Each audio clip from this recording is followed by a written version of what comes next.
Welcome to the Sam and Joe VA show, where we teach women just like you how to start and scale a thriving virtual assistant business. We're your hosts, Sam and Joe, and get ready to have the control, flexibility, and freedom you've always dreamed of.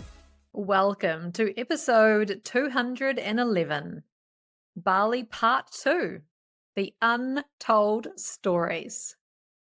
Bali Part 2, because although last week's episode was a little over an hour long, we didn't get through half of our Bali experience. There is so much still to share. So we're coming back this week to talk about, it's no longer a debrief. I think part 2 is more kind of unfiltered, maybe after hours. Some of the stories are a little bit spicy.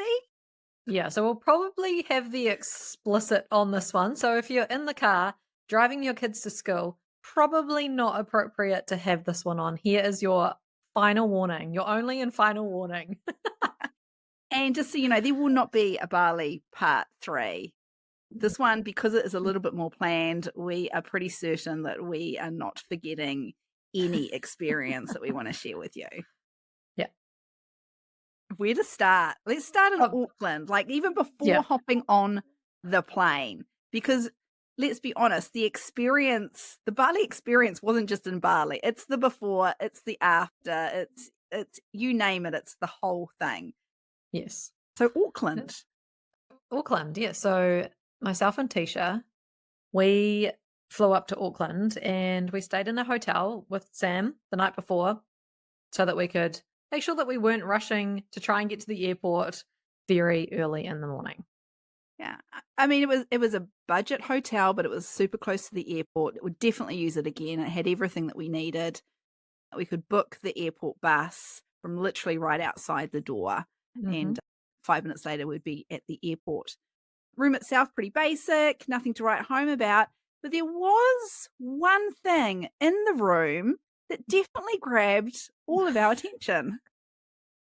It was the most bizarre thing, and I've never seen it in any other hotel room before. And we still, to this day, don't even know why it is in the room.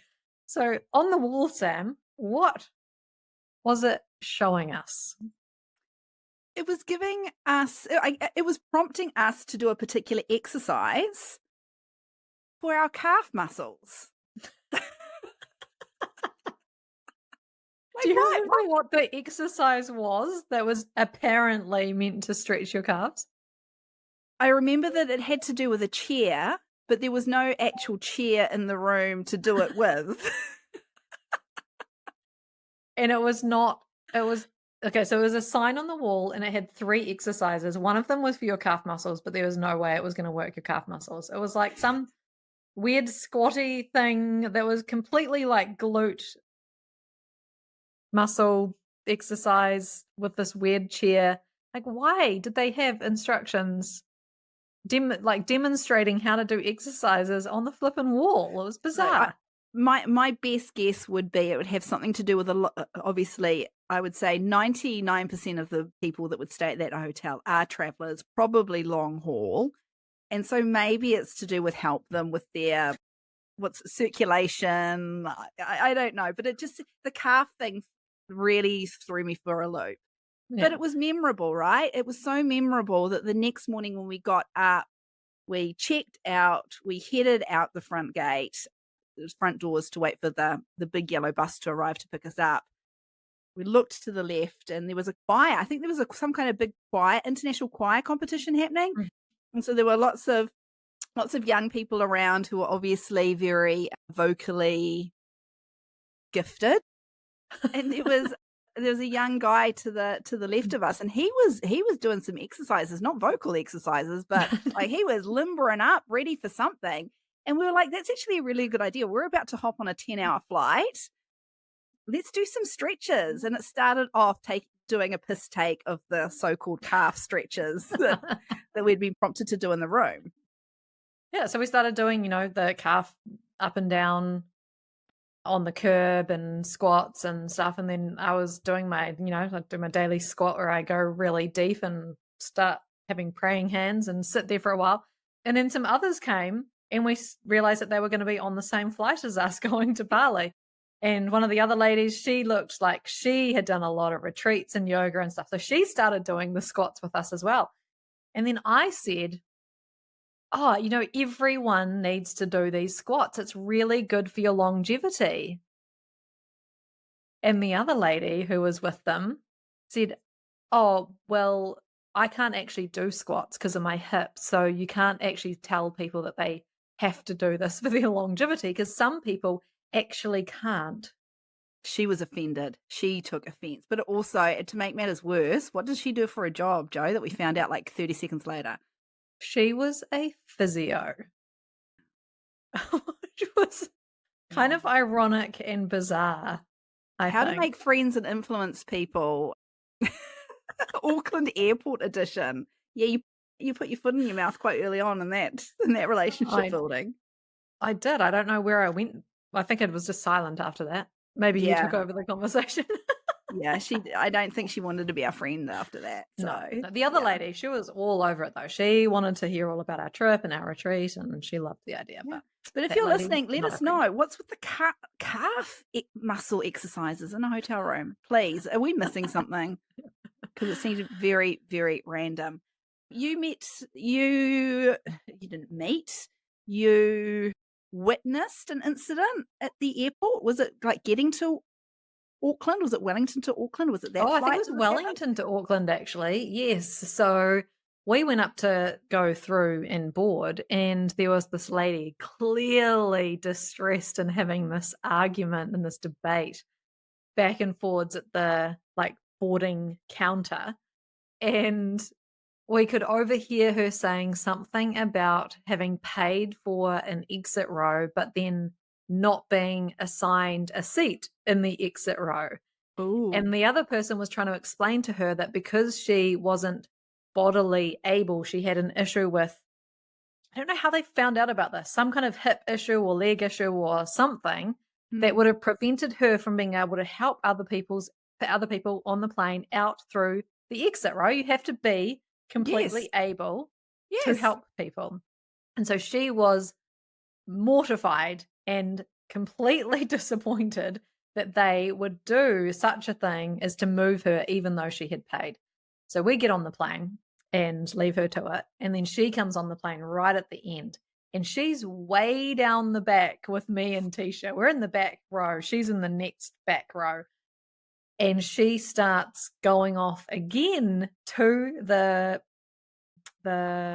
cabin crew that had come down just to check on everything. And she started going off to them, asking how she was going to get a refund and blah, blah, blah, and explaining this whole story again, but then left out the part deliberately about her not being bodily able to help people in the exit row. So this cabin crew person was oblivious to why this had actually happened. So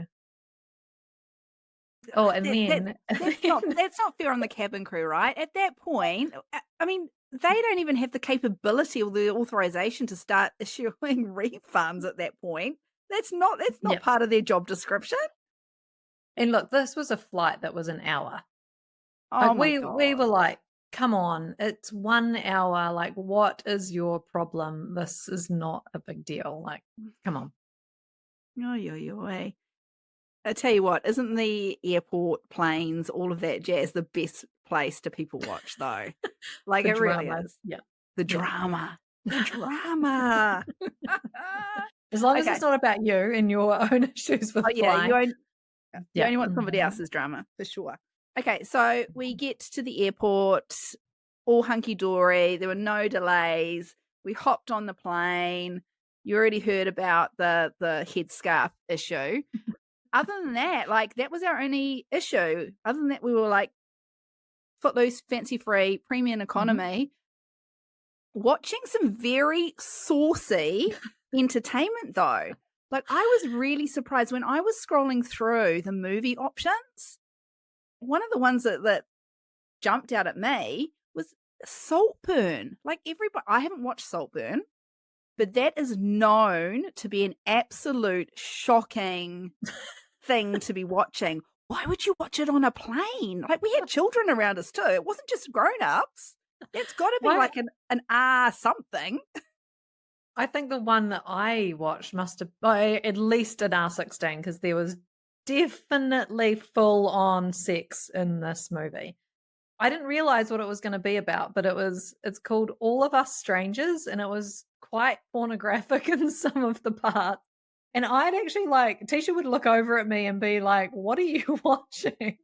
And at one point, we were taking photos of our ice cream, and through the photos, we didn't realize that in the back was like a full-on sex scene with two naked guys Literally. on my screen. So sorry about that if you saw it in our stories. Yeah, who saw? Who saw the Instagram stories that was accidentally shared?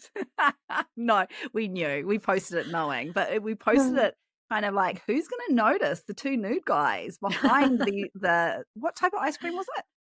Oh, Duck Island. Oh my Duck gosh, Island ice the cream. best ice cream ever. So good. Yeah. Yum. So you don't have to worry about snakes on a plane nowadays. It's porn on a plane that you got to watch out for. Like, oi, oi, I can't believe they oi. chose those kind of movies to even be on there, but okay.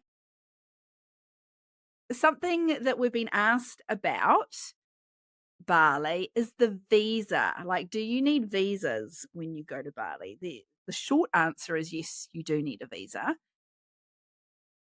It's not really a short process getting that visa, though, is it, Joe? I don't know how many hours we spent trying to figure out the blimmin' visa thing. So there's specific countries that yes, you need a visa, but it's a pretty simple visa. You just choose how long you're going for and what kind of visa you want, and it's pretty like easily issued. I'm sure there's other countries that you have to apply beforehand and get approved and etc.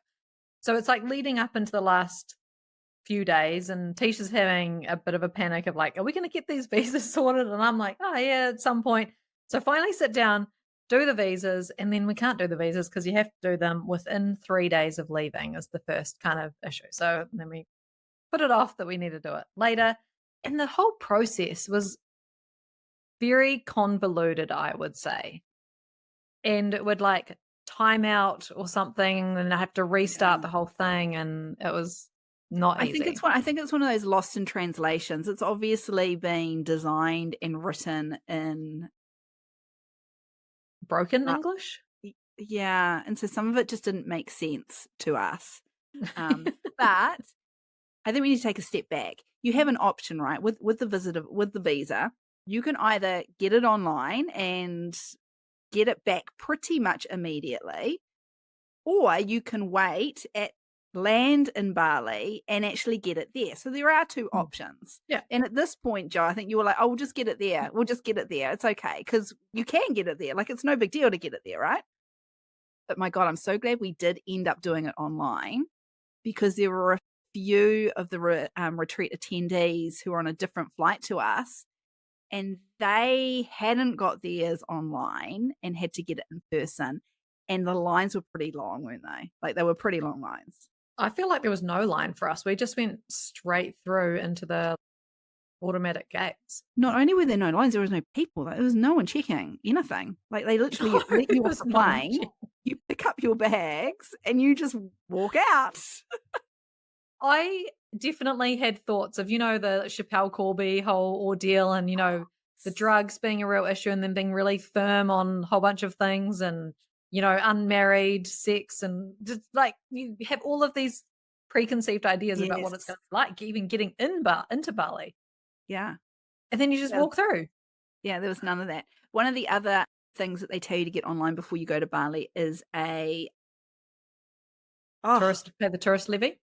Pay the tourist levy, which we tried to do online before we went, but our banks wouldn't allow it because it's obviously the bank that it's kind of like, this is a dodgy thing. So we're not going to let you pay it online. Once again, it's a relatively easy thing to get while you were in Bali.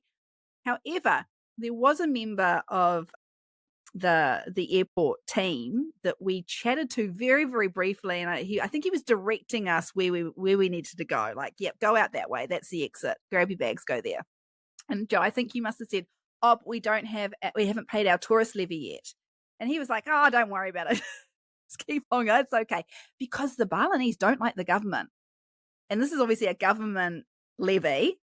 They do every local that we spoke to, we didn't even ask them about the government. They just were straight into how horrible and bad and corrupt the government is. So you had a member of the airport, like someone that works at the airport, basically saying, "No, don't worry about it. Have Don't fun, pay it. enjoy Bali. Don't pay it. Just go." We were like, okay. We saw the counter and there was like nobody going up to that counter to pay. So we were like, Right. okay, just keep on walking. That was probably his actual job. That his only job is probably to direct people away from the counter where you pay the tourist levy. So Yeah. funny. So very, very easy and simple not simple, very easy to get through all of as long as you've done everything online to get through everything. Customs is just a non-event. It's pretty hot though, right? Because coming from New Zealand, we hopped on the plane back in tracksuits and sneakers because it was cold. And you want to be warm on the plane, obviously, as well. As soon as you hop off that plane, though, and you're in the baggage arrivals, it's like, whoa, it's bearable, but I think it's just that shock, right? So, did we all get changed? I think we all got changed. Yes. Yeah. Yeah. Absolutely. That was handy. And then once you get through past the tourist levy counter that you just ignore, you then go out of the airport and you see, how many people do you reckon there were? There were 200, 300? 300 people, mainly men, holding up signs because they're the drivers picking people up that have just landed. But there are so many and it's so loud. It's just very overwhelming. Like, how do you even pick you go through all, like, it was just a sea of signs. My mind just went, I can't read any of these because there's just too many. So we had to try and find our driver, which, great. But you kind of feel like a celebrity, right? This is how celebrities would feel exiting out of an airport where there are hundreds of people yelling at you to try and get your attention. And they weren't holding cameras, but they were holding up signs with names on them.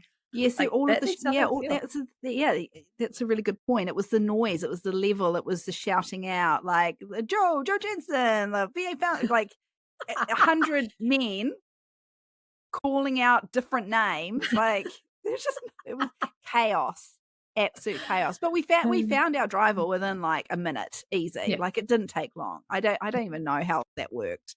How on earth that worked, I don't know. And the other thing that we noticed about all this traveling with three women is that we weren't used to traveling as a group of women. We would always have someone's husband or our husband with us when we traveled. So you know how when you are with your husband, you kind of just relax into, he's going to take care of things. He carries the wallets. He has the stuff. And there wasn't anyone that took on that role. So we had to take on the daddy role, which became a bit of a joke. Yeah, the long-standing daddy. But we decided going in that we would kind of take turns, right? We would take turns being the one that would take the lead, that would go up to strangers and have to talk to them, that would deal with the driver, that would deal, whatever thing that a daddy or a partner or a husband would naturally take that lead. I mean, you see all those, do you? I do. Do you see those videos on social media where they're basically taking the piss of their dads and their husbands, and it's kind of like the airport mode has been activated, and all of a sudden the partners and the husbands, they're on the airport and they just turn into like, I don't even know how to describe it. Airport daddy, right. Yeah. So we decided we were going to take turns because that to us felt exhausting, having to all be airport daddies or travel daddies for the entire time we're away. So we thought we'd tag team it. And I think that worked out really well. Yeah, because there is something about like needing to be on and turning on your masculine energy. Yes. And being, like tense and sorted and leading. Yes. And that can be really exhausting. So yeah, I'm glad that we had talked about that before and took turns. We took turns. It did, I think, I don't know if it bit us on the, no, it didn't bite us on the bum. That's not the right way to describe it. but I think we did get a bit kind of fast and loose using the term daddy, because I think who overheard us and just cracked up, like, I just thought it was the funniest thing that one of us called the other one daddy. It's like, "Oh, it's your turn, daddy." Like, "You're up, daddy." It was like, who was gonna pay? Yeah, Yes, at the counters. it's Yeah. your turn to pay, Yeah. daddy. Yeah. Yeah. There we go. So, but that's how we worked around being solo female, well, not solo, but females traveling without a male Yeah, influence, the male energy around, right? male Yeah. energy. Yeah. Yeah. Funny. Funny, funny. Okay, so we got to Bali and we wanted to make the most beautiful welcome packs that were ready inside the rooms for all of our arrival attendees. And I think we did an amazing job. They were Yeah, beautiful and they had all the were. necessities. So one of my suitcases, so I had 2 suitcases that I checked in, and one of the suitcases, the smaller one, was filled with stuff that just went in the packs. But we also had prearranged for some things to be branded in Bali for us to be added, which was great. So they were going to meet us there when we got in Bali, and we were wrapped with how they turned out. We wanted to add some goodies, we wanted to add some Balinese kind of snacks. And so we decided that we were going to head to the supermarket. And me and Teesha, like, girls gone wild. Like, At the supermarket. at the supermarket, because this is where we were going to divide and conquer, right? So it's me, Teesha, and Maria. So I only think you sent Maria to keep an eye on Teesha and I. Like, she was totally your spy. She was. Probably. Admit it. Probably. She was. Yeah. Yeah. And this is Yeah. when you were going to go and get a couple of $1 million out of the bank, which you heard about in part 1. If you haven't listened to part 1 of Bali, you must go and do that, because some of this will make more sense if you do. So anyway, Teesha and I were let loose under the supervision of Maria to get some snacks to add to the welcome packs. We were in our element because, to us, this is really cool. Like, we could have spent 3 hours in the supermarket, because we can't be the only ones that is really interested to see what supermarkets other countries, like, the things they sell is different. Like, I want to go up and down every single aisle. We didn't have the time. Joe, you gave me a budget. I think you actually physically gave me cash. Like, you have got this much to spend. Just as well that you turned up to join us at the checkout, because that budget was blown and you were pissed. It was like I was standing at the counter with you, and as it was adding up, I was just like handing you another $100,000, rupee, whatever it is, 100,000, 100,000, 100,000, and it just kept going. 100,000, 100,000. You were definitely daddy at that checkout till. You were daddy, and you were in a happy daddy, because mum had totally blown the budget. But you've got to admit, we picked really good snacks. Yeah, the snacks were great. Yeah, everyone loved them. And needed them. You need a little snack sometimes in between meals. And worth blowing out the budget? Would you honestly? Yeah, it was. And do you know what the hard thing is? Like, it feels like so much money, but like every $100,000 note was $10. So it's okay. It was okay in the end. It wasn't that much. It just feels like so much. Yeah, I totally wanted to go back. I didn't have the opportunity to go back, but Teesha did. Yes. Teesha went on a quick trip to the supermarket. What to get? What was the purpose of that? Remind me. I think drugs for me, because at that point I'd started to get sick. Yes. Yeah. Yeah. But there was something else. Can't remember. Oh, it was one of the vendors that they had to go pay. Yes, they had to go pay and pay the deposit somewhere, and also go to the supermarket. Now, if you've ever been to Bali, you know that the traffic is insane. There is no such thing as a quick trip anywhere. Nowhere. It could be 30 minutes. It could be 3 hours. Yeah, literally. So this trip, did it end up taking them 6 hours? Oh, well into it. And we were like, like, should we be getting worried at this point? Teesha didn't go on her own. Maria, safety in numbers. It was Maria. It was Teesha. It was a trusted driver that we got through the resort. So we knew nothing like terrible was going to happen to them. They weren't going to get like, I don't know, organs removed somewhere. And but it was taking a very, very long time. So I think there was a bit of a communication breakdown, wasn't there? I think the supermarket that we had gone to previously that we wanted them to go to because we knew it would have everything that we needed, that wasn't the supermarket that the driver took them to start with, was it? Yeah, no, it was not. Yeah. Yeah. And There's so, definitely a bit of miscommunication yeah. all And around. so I think and once again, the distance between the two supermarkets probably wasn't huge, but because of the convoluted way you have to go to get to them, 6 hours later they came back. Yeah. With the things we needed. And they had fun. So, well, I mean, what an adventure. I mean, that's really kind of like feeling the culture, I reckon, like living like a Balinese would. Yeah. Yeah, I was actually quite jealous that I didn't go back to the supermarket. Like I wasn't able to because I wanted to. Yeah. Let's talk about the showers because when we were first shown through our rooms, I mean, there is no doubt about it. I mean, they're luxurious. Huge, high vaulted ceilings, massive beds, you name it, like space galore, beautifully decorated, private bathrooms. I don't know about you, but I was like, okay, well, there's a sink and there's a toilet. Where's the shower? Like, where is the shower? And then they open the back door of your suite and you're in this enclosed courtyard. And to for me anyway, to the left of you, there was this massive statue of this woman. I don't know what it was made, some type of stone. I was like, oh, like, is this like a prayer area? Like, I wasn't sure. Is this where you go to like meditate? Or I wasn't sure what it was. It was the shower. Yeah, the statue was holding like a pot facing out.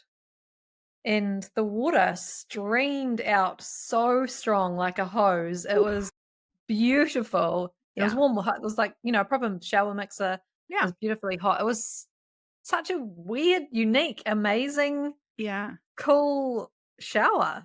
It was cool. It took me like, I think the first night I was just like, I'm naked outside. How often does that happen? But I think after that, you just got used to it. And it's very private and enclosed. No one can see in. I think I had a gecko join me a couple of mornings. But when you initially just see movement out the corner of your eye, like, what the fuck was that? Why you're naked outside. Why you're naked outside, feeling very vulnerable. But no, it was very cool. It was very, very special. I did lose some eyelashes though, because that first night I didn't realize how strong the water was going to come out, and it just like hit me literally like in the face. And I lost eyelashes. Water coming onto your face. Oh, maybe not that's you when anymore, I got sick. Maybe that's how I got sick. Just blasted into your mouth. Yeah. But very cool. Very cool. It totally added to this overseas adventure and experience, I reckon. Outdoor showers. Okay, let's talk about the winery. So Bali, you don't really think about wine and wineries in Bali, but we found one. It was very close to where we were staying. Well, on the map, it's very close. Yeah. You look at the map and it's literally just down the road.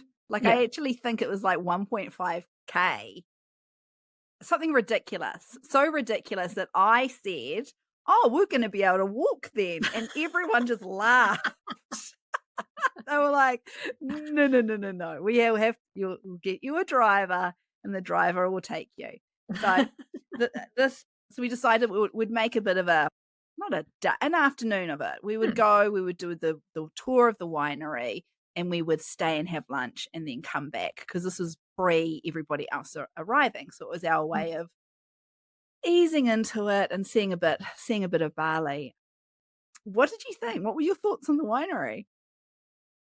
So they didn't actually have the grapevines there, but it was the cellar door, I suppose, the production storage, the I am not a wine person. I did like the production. It was the The factory, the production of the production. wine. Yeah, Yeah, yeah. yeah. And then they had a few kinda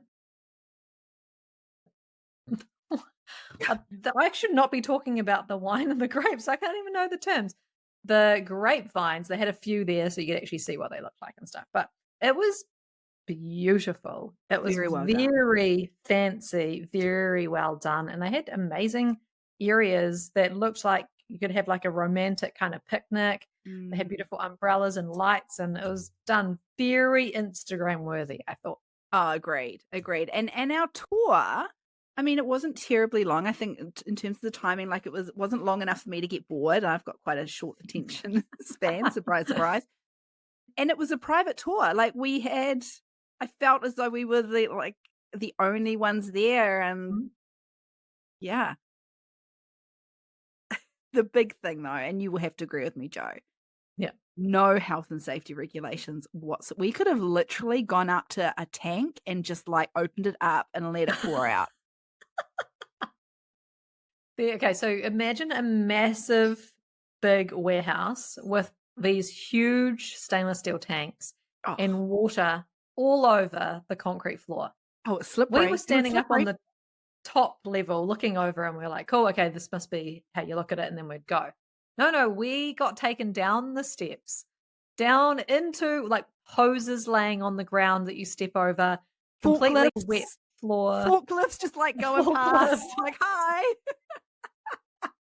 And we just walk, and she takes us even further, like through all the tanks right out to the other end. We were like, this is so dangerous. I am so glad that I am wearing shoes that I can actually walk on in here. Yeah, there was no safety briefing. There was no safety gear that we had to, there was nothing cornered off whatsoever. We had the only area that we weren't allowed inside is when the bit of the factory where they do the The bottom. actual packaging. We Yeah, weren't the allowed to bottling. see that. So Hmm. that must be like, I don't know, there must be something they're trying to protect. I mean, they're not protecting Some us though, they're IP. protecting them, but everything else is a free for Yeah. all.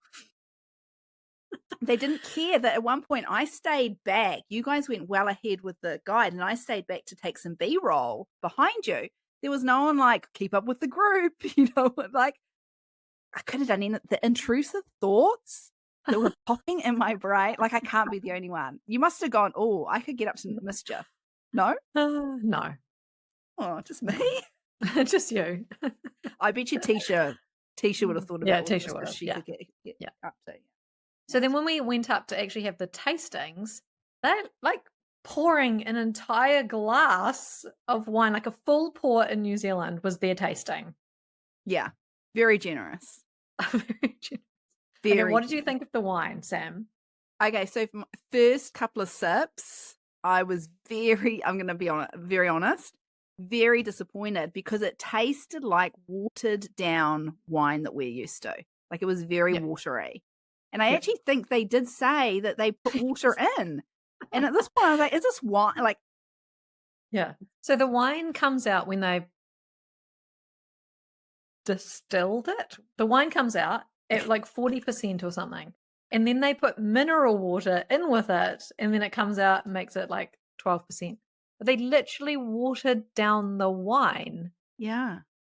I and don't it know. tasted like it. Maybe that's normal. I'm pretty sure I've done winery tours before, and no one has ever mentioned watering it down. Maybe they do, but they're not quite as honest about it, and they use like different terminology. I don't know. I don't But know, it but it was was strong. strong but watered down. It was Yes. high alcohol percentage but watered down. It was like some of them were like 18, 19% wines too. It was very different. And there was like white wine, red wine. It wasn't Chardonnay or No. Pinot Gris. White. It was Yeah. red and white. White wine, red wine, church wine, because that's a big thing for them. Mhm. Is manufacturing the wine that they The use communion. in communion. Yeah, whatever Mm. it is. Sorry. Yeah. They did have like some sparkly wines, and The rosé. Were they A port? rosé and a port something. Yeah. And they made their vodka out of Oh yes. What was it? It's not potatoes though. So It we had this wasn't potatoes. we were just like, It "Is was it wine. vodka It was if wine. it's They made not?" their vodka out of wine. Oh, yes, of course they did, 'cause it's a winery, duh. And we were like, "Is it technically" someone else answers because we haven't had time to Google it. Can they technically call it vodka if it's not made out of potatoes?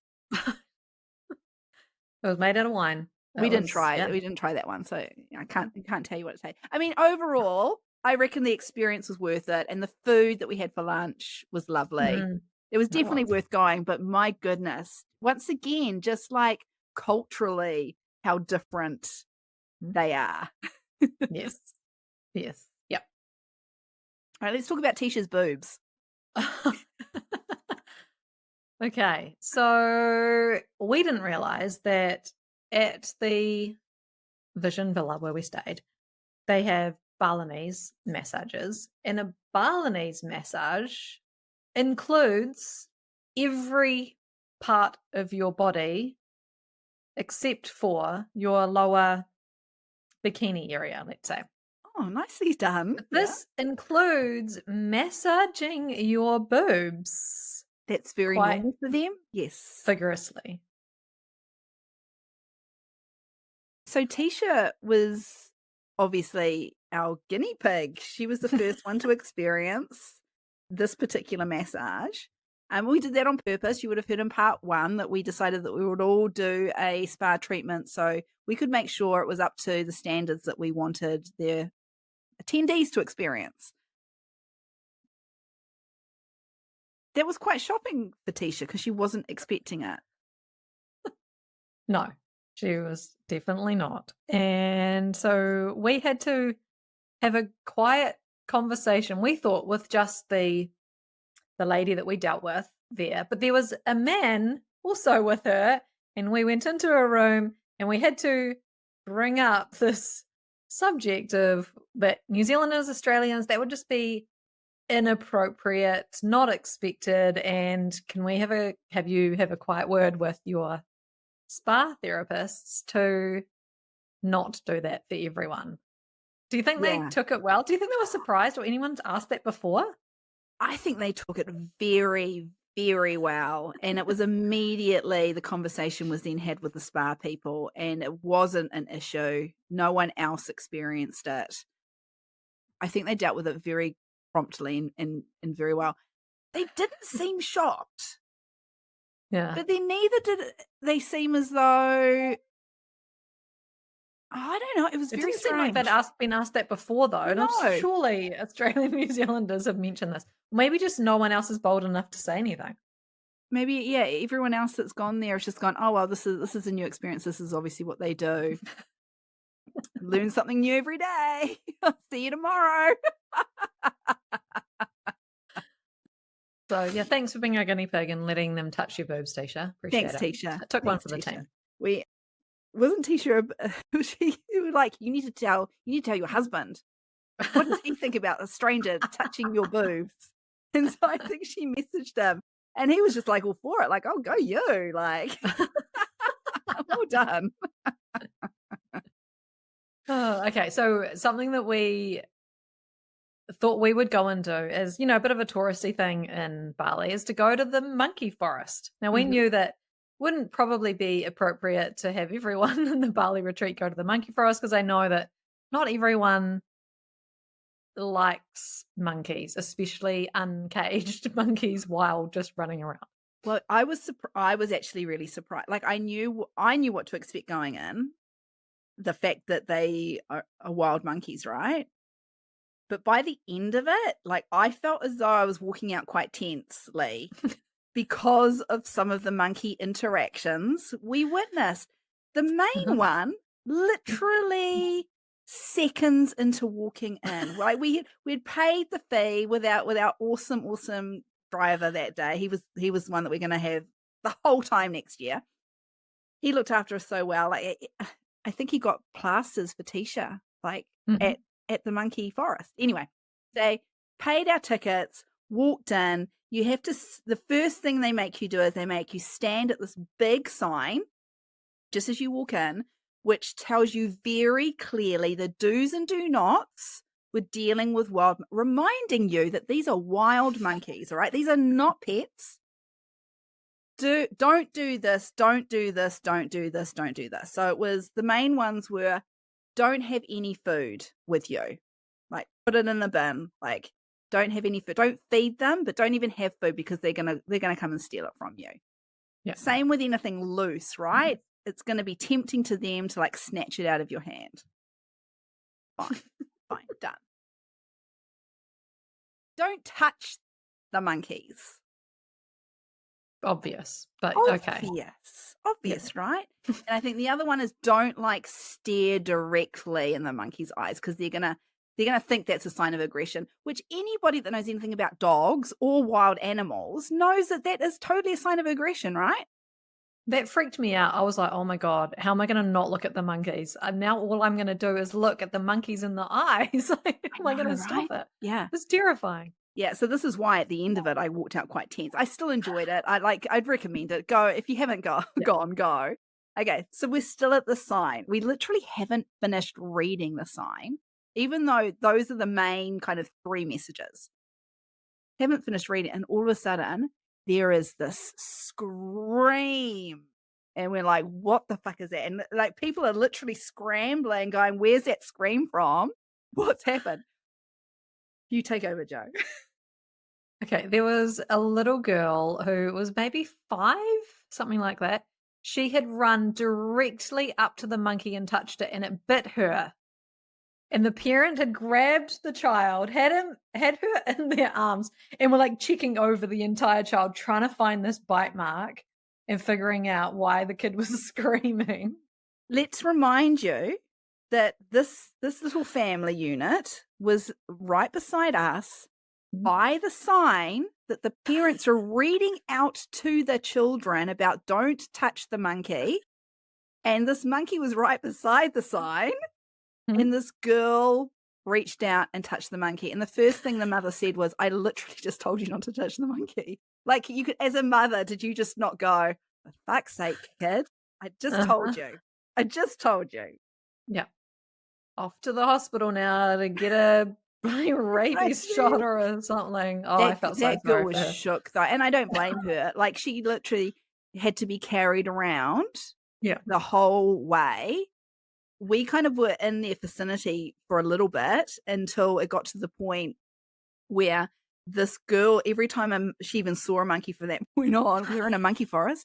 Every time she saw a monkey from that point on, she would literally scream because she was just terrified. Obviously, she'd just been bitten by a monkey. And we felt as though our stress levels and our panic would rise every time this little girl would scream and panic. So we were like, okay, they're going this direction. We're going to have to go in the opposite direction because this is just not good for us. I think though she got bitten by a bee as well. Yes. So we go down to this next area, and then there's quite a crowd because there's these gorgeous little monkeys. Oh, they were so all cute. Like the parents are holding these little monkeys just like sitting on the edge of the railing, and they were like right there. Everyone was looking, taking photos, etc. And then the girl screams again. I turn around and I see the bee on her leg, and the dad wipes it off, and she is hysterical.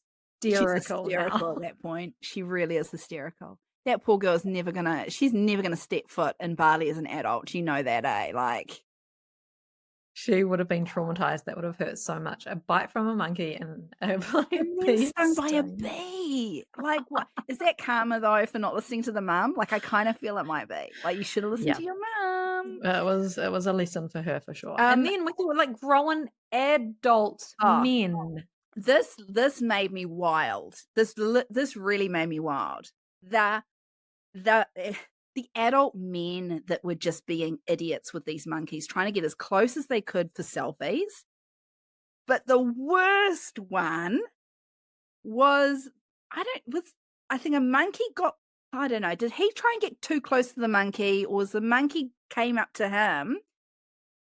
And he was literally trying to intimidate it and scare it away. Instead of just going, I am the human here with the bigger brain. I'm going to turn around and walk away from this monkey who is in my face.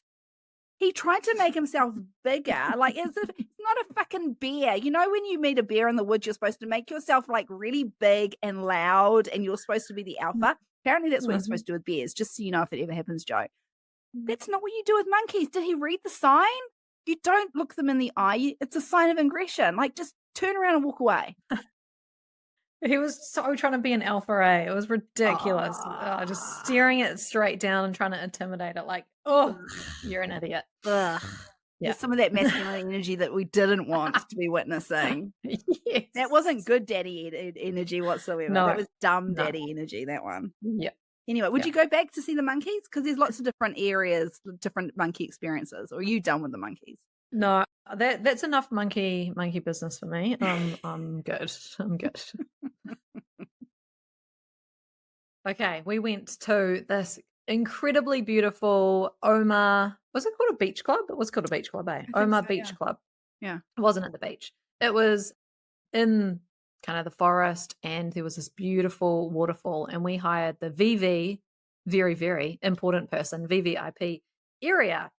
And so we had this really big tab. We could just have whatever we wanted, food and drinks, in this like bit that stuck out from the restaurant, and we just looked over everything. It was gorgeous. Did you feel like a very, very important person, Joe, when you were there?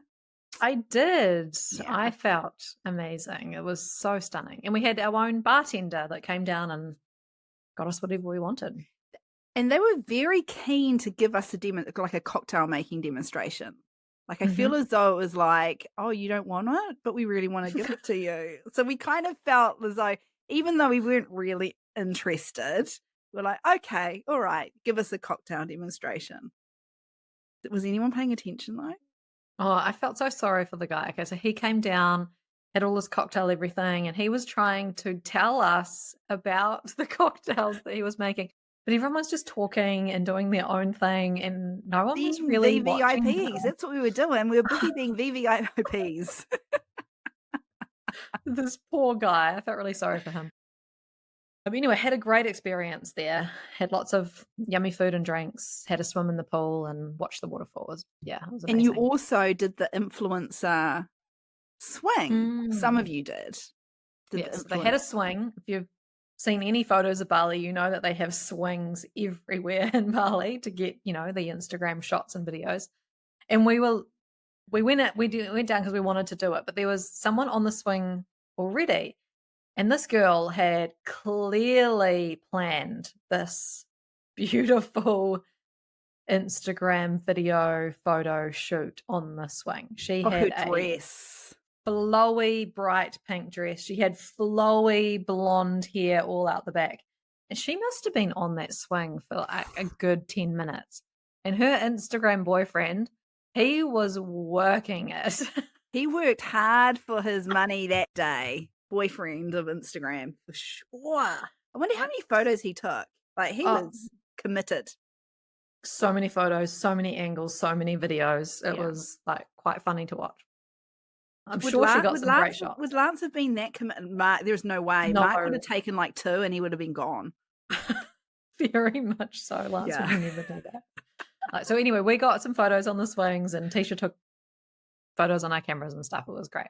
And they were really cool photos. But I'm pretty sure Emmy, that was one of her bucket list, Bali bucket list. Like, she wanted to go on a swing. And so when we got there and she saw that it was a swing, she's like, I'm going home happy. Like, it doesn't get any. I mean, you got to do it, right? You got to get the Bali swing photo. Well, I didn't.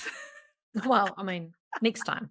Okay, but then, right, so I was the daddy that day. I had the money. You were daddy. And I needed to pay for I think we went a little bit over, we needed to pay for the extra. So it was like $8 or something extra. And so I gave him 100,000 rupee, and then I'd forgotten that he was going to give me change. So he brings back the change, and then I look at it and it was like, tens, 10,000, 15,000. And I was like, oh, that's a really nice tip. That'll be like $5. So I gave it to him and I said, that's for you. And he looked and he closed the book on top of that and he walked off. And I was like, oh, that's stank. And then in the car, I was like, Oh, shit, that was like 50 cents equivalent. And I felt so rude and so bad. That guy must have been like, "You are an arrogant, rich piece of shit," when I gave him 50 cents. We'll be I'm so blacklisted. sorry. We can't go back. They will have us in the back room, our photos up, like, they're not coming back to the VVIP experience. They can be in the restaurant with the plebs. After we spent so much money in there, and then I give him 50 cents. Oh, so I'm so sorry about that. I did not know. Okay, moving on. Right. Giant wooden penis. That's a good segue. Right, into the penises. So when we were market shopping for all of our Bali goodies that we shared with our retreat attendees, we noticed, would you say every store had a big Yes. wooden penis or a medium wooden penis or a mini A wooden wooden penis of penis? some kind. Were Just they penis all, everything. and they were all wood. They were all wooden? Yeah. Yeah, Oh, no, good there were call. some middle ones. There were middle ones No for middle sure. ones. There Yeah. was all sorts. Yeah. Any size that you can imagine. Everywhere. Wooden penises. And so, Joe, I think you asked somebody, you was like, was it our driver that day? What's with the wooden penises everywhere? And he goes, I don't know. They're for the tourists. I'm going to assume it's a fertility good It's luck gotta thing. be a or they're the people that make them and sell them, that's how they're kind of what they're selling them as, right? This fertility thing, but it's just a tourist have. Like if the locals don't believe that they're a fertility thing, they're just these weird wooden penises everywhere. Did you buy one? I did not buy a penis, no. Did you? I did not. No, maybe No. next time. Maybe we'll put that in our Maybe next goodies. time. Our There's goodies. always next year. Ay, ay, ay. Okay, we had a camp mum, didn't we? A retreat mum, not a camp mum, a retreat mum. By day, she was the best retreat mum that you could ask for. By night, she was a drug dealer. The best you could ask. A legal drug dealer, the best you could ask for. And of course, I'm talking about Sandy, who was on the retreat to run our numerology session, which was amazing. If you heard us talk about Sandy before, some of you would have seen Sandy on the podcast before because we did a live reading with her. So Sandy's great. We had no idea just how well Sandy would look after every single one of us. Yeah, in the breathwork session, she was like making sure that everyone knew what to expect because the guy who kind of gave us the instructions at the start didn't really give us that much instructions. She just, in every session, she just thought about what everyone needed, and it was really beautiful. So thank you, Sandy, for being our retreat mum and drug dealer, which was a lifesaver. We've learned some lessons about this, haven't we, for next year? Yes, we definitely underestimated the amount of legal drugs we needed to bring with us in terms of all the different types of sicknesses, ailments, just feeling generally just under, Panadol. even just Panadol. I think I brought like 2 Panadol with me. Like, what was I thinking? That was gone on the first day when my period arrived. Like, boom, those are my 2 Panadol gone. Yeah, so thank you, Sandy. We have learned some lessons. We will make sure that we are much more prepared on the drug front and be the drug dealers. Yeah. And camp mum, retreat mum. Beautiful. All right. Baby brains. Baby brains. So the drinks at this retreat were exceptional. Non-alcoholic, alcoholic, healing ones, smoothies, hot coffee, hot chocolates, amazing. The lychee cocktail. Was it lychee martini? Martini? Lychee martini? Yeah, it was a martini. Yeah. I don't know if you've ever seen a lychee before that, but no. They look like little mini brains, like floating in your martini glass, but they tasted, they went down far too easily. I think everybody had at least one that night of our welcome dinner where everyone let loose, let's say, with the lychee martinis. But Yum. besides looking like baby brains, they were delicious. I don't know whether when I go back I could ever touch one again though. Yeah, you might have to switch drinks. Yeah. Okay, we had the most incredible fire dancers that we hired for the welcome dinner, and they did this amazing performance all around the pool area, and the reflection in there was just stunning. And so we really wanted to thank them because it was dark and they kind of just left afterwards, and we wanted to Yeah. say thanks. So we said to those running the retreat, we said, can you please have them come in, and we want to say thank you. Yeah. And they sent the men.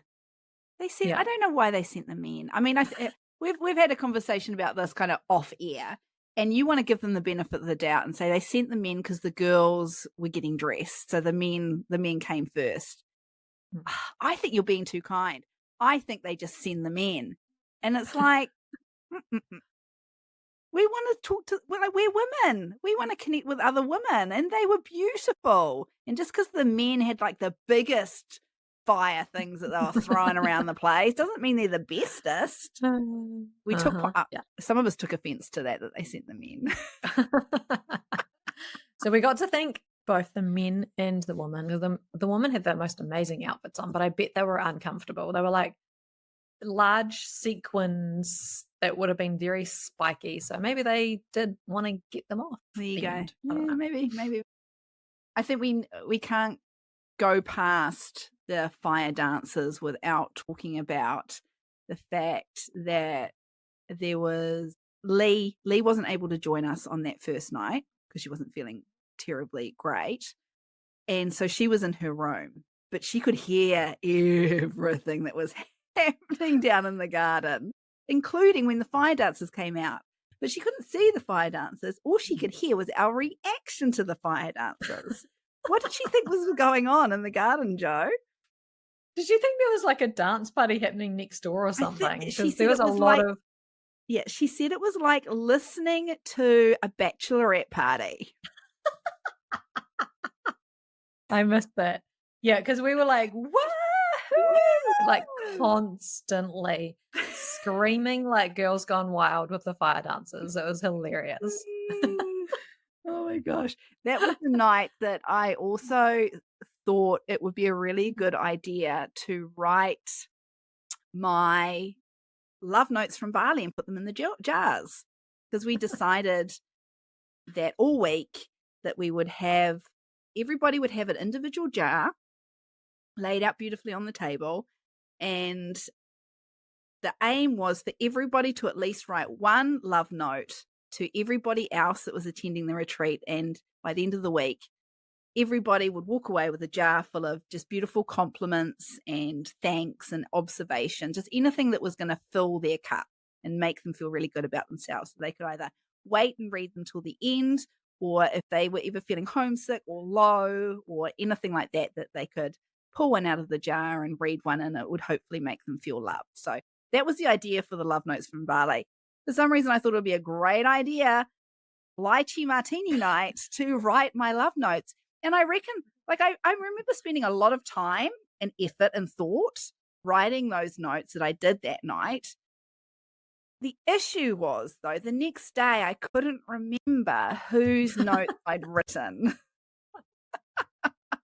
So I was like, do I have to do everyone's again? Like, did I do like 3 or did I do them all? Like, I really had no idea. I'm sure they were great. I'm sure they were heartfelt, amazing notes. Well, did you get a note that made no sense? No, I did not. Maybe I was one of them you missed out that night. Maybe. Or maybe maybe I pulled it off and no one knows. Maybe you did. Cool. Okay, it's just our secret then, Joe. Yeah. Okay. Do we really have to talk about this next one? Yes, we do. Okay. Everyone has heard the story about your disgusting car. With the spaghetti bolognese on the seat. With the spaghetti bolognese on the seat. Right. I'm Yeah. sure that, like, that's a story everyone has heard, surely. That's come out of Strictly Savvy camp. Like, that's not from me. Yeah. That's like, this is other people. This is not me accusing you of having an untidy car. Like, this is other people. But I was still shook when I walked in your room. Even drunk Sam thought that it was disgusting. Oh, like, it wasn't disgusting, but how do you relax and all that, like, stuff just I just, spread out. spread out Just strewn everywhere? everywhere. Yeah. You can relax in that. Yeah. Got my eyes closed in my room. I go to sleep. So interesting. Is that what your bedroom's So like at home? no, Oh. it is not. But my dressing room table thing in my side, yes. Yeah. Couldn't. So we ended up back in my room because they needed to shut down the music. And so we took this boombox, well, Sam did, on her shoulder after falling in the bush and, whatever else she did. And we went into the room and we had the music in there and we were having a dance party. And Sam, you were disgusted by my room. So Not disgusted. I was just shook. Like, I feel like it gives you an insight to somebody's brain with kind of like in terms of the amount of clutter that they surround themselves with. yeah, I'm a messy person. Like looking right now on my desk, I'm a messy person. Yeah. Yeah. I thought you knew. Surprising. I thought Yeah. you knew. Did you actually unpack? Because I feel like every time I went into your room, your suitcase was just open with everything in. Like all So your I clothes. hung quite a few clothes up, but you the rest did? of it, no, just strewn on my suitcases. Yeah. Okay. All right. I'll stop bagging. I'll stop bagging your messy, messy habits. But if you were ever wondering if the car story with the spaghetti bolognese is true, I tell you what, I think it is. I think it is. Oh, that was a great night. Laura also, she loved the rave party as well. Laura, you are so amazing. Love your energy, love your dance moves. Had a great time Great time. Yeah. in the room with Yeah. the dance party. Teesha disappeared for a minute and then came back. And apparently, I don't even know whether we should say this because this has come from Teesha. I feel like it needs to come from somebody. Someone needs to kind of confirm this is a fact. Up until then, it's a rumor. Rumor has it she came back to find me, quote, rolling around the floor at the front door of your room. I do not remember that. I was too busy having a dance party with Laura, so I cannot confirm or deny. Exactly. So it's a Sounds rumor. accurate, though. You were rolling around in the bush on my bed. Teesha was under your dress at one point. Yeah, I can believe it. I can believe it. Yeah. And then we snuck away. We just left you and Laura to dance party it out. I think Teesha must have taken one look at me and just gone, no, she needs to go. I'm going to take her now. Which says something because Teesha was just as gone as I was, I reckon. So the fact that Teesha was the responsible one. She picked up the daddy She role. was daddy that night. Yes, you're right. Yeah. Yes. Yeah. Okay, let's talk about this dog that was at the retreat because I did not witness this. So I need to hear this story, Sam. So there was, when we arrived before the retreat attendees arrived, there was a couple that was staying there for a couple of nights. Would they have been the fact they had this little dog with them, would that mean that they were local, right? He was Australian. I feel like she was Balinese. And they had the cutest little dog. It looked a little bit Pomeranian-like. It may not have been, but just so you've got a picture of a kind of fluffy, soft little dog. And it just kind of had the run of the place, didn't it? Like it would like trot past you or up to you. And it was very, Lick your toes. Lick your toes. It was very, very cute. The first time it came up to me, the owner, the woman was with it. And I said, oh, can I pet your dog? Oh, yes, of course, of course. So I bent down and I was, getting in there with the scratch. Getting in there? With the scratch. What does that mean? And I don't know. I don't know what happened, but the woman saw this. I was giving the dog some loves and I dribbled on it.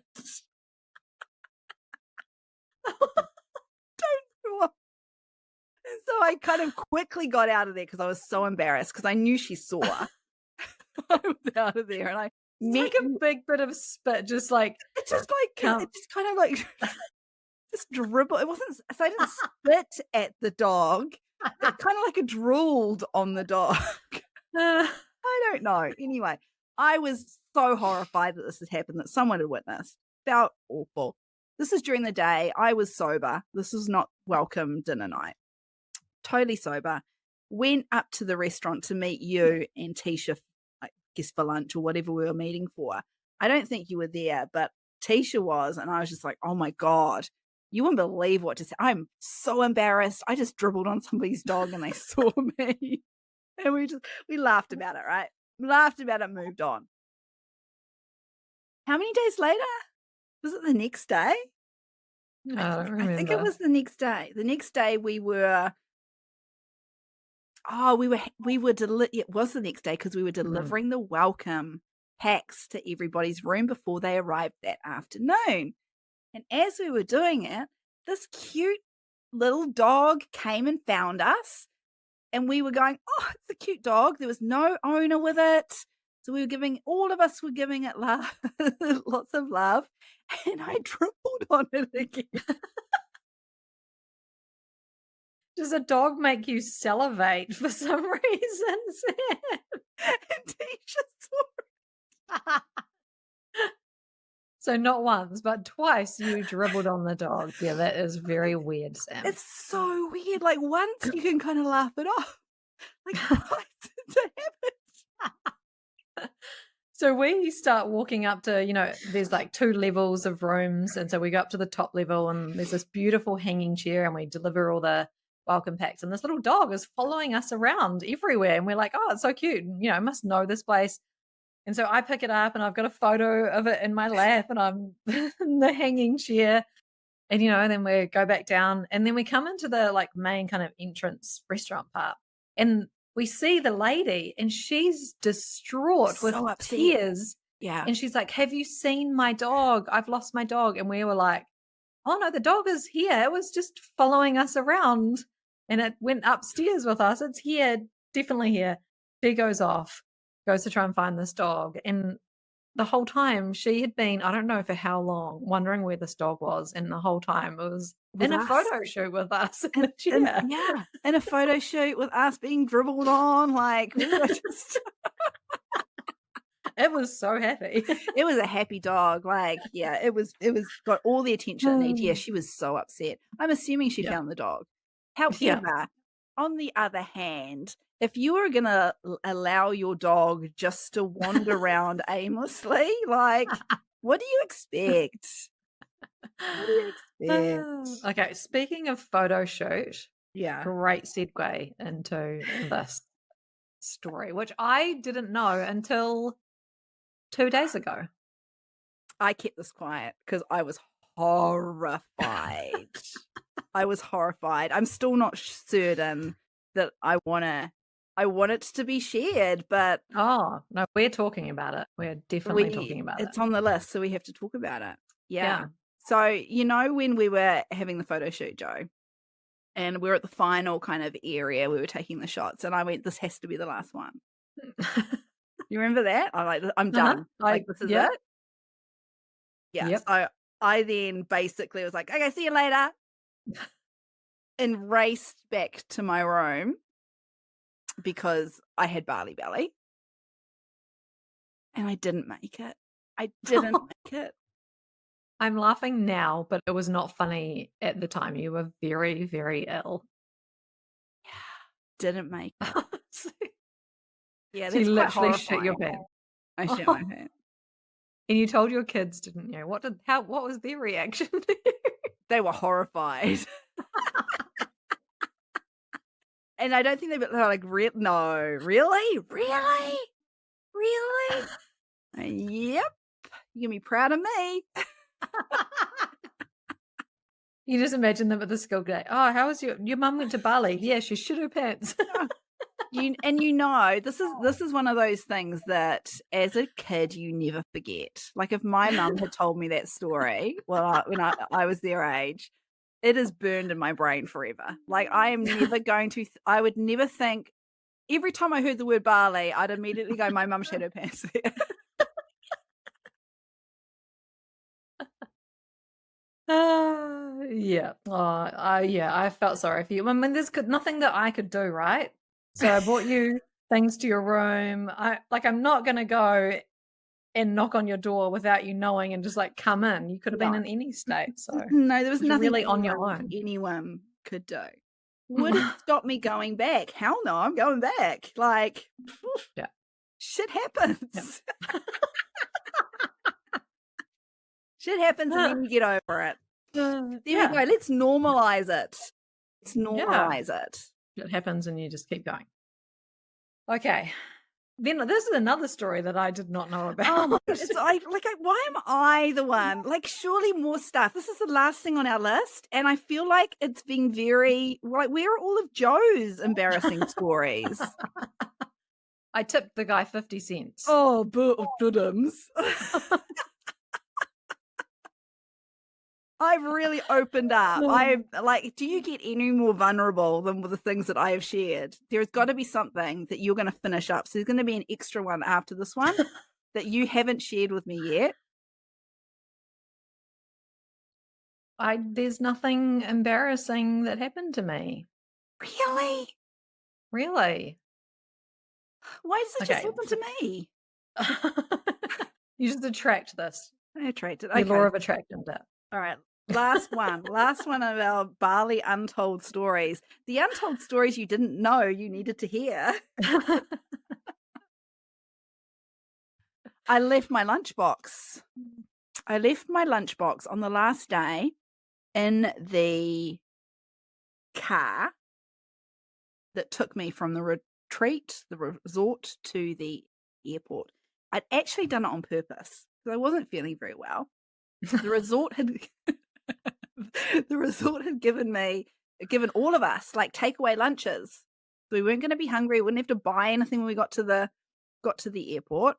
And they were beautiful. They were so, so good. And I thought I was going to be doing a lovely thing and leaving my untouched lunch on the seat for our driver. Because he had spent like an hour and a half telling us how poor he was.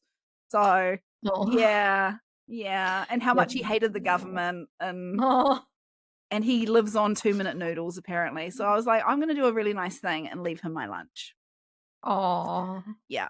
And I wasn't gonna make a big deal out of it. I just thought I'd just do it subtly. I'll just leave it here. And he knows that I haven't touched it because I would have been eating it in front of him. Didn't even open it, right? And he knew that it was lunch because we talked about the fact that everyone had a packed lunch with them. And the girls in the back, they had eaten theirs or started having theirs. They had asked permission, do you mind if we eat in your car? And it was all good. So he knew what it was. Got out of the vehicle, got all our blooming bags, walked up to the airport. Like it was a decent walk. Like quite a way away, yeah. Like less than 5 minutes, but more than 2. So what was that, 3 or 4 minutes? I feel like you're stalling. You don't want to say what happened. No, you it wasn't feel that so bad. bad. Compared to shit in my pants, this is nothing. Like we probably shouldn't have ended on this one. Anyway, so I was literally just walking through the big slidey doors to departures, thinking, this is it, girls, we're ready to go. Let's go check in. And all of a sudden, there's this massive commotion behind us. Like someone shouting.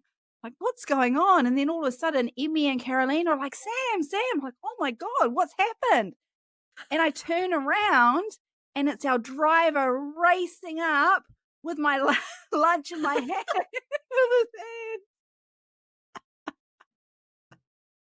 And every single person in the airport is now staring at you. Yep. That'll be me. Did you take it from him or did you say, no, it's for you? No, you have it. It's for you. It's for you. No. And he was like, oh. Yeah. He was like, you made me run all this way. I left my car. I had to leave my car out there and run all. No, he didn't say that. I'm just being overly dramatic. So that was my final farewell. I left with a bang. Yeah, I mean, you lived up to your famous name, right? Everyone in the airport looking at you. Literally. Oh, so there we have it. The untold stories. There's nothing left. We've put it all out on the table for you. You now know all the behind the scenes of what goes on running a Bali retreat.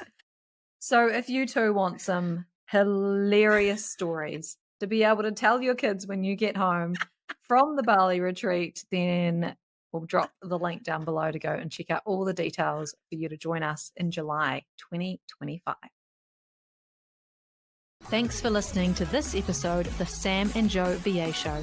If you'd like to find out more, head to the VA Foundry website to check out the mastermind and the amazing resources, courses, and coaching. You can find us at thevafoundry.com.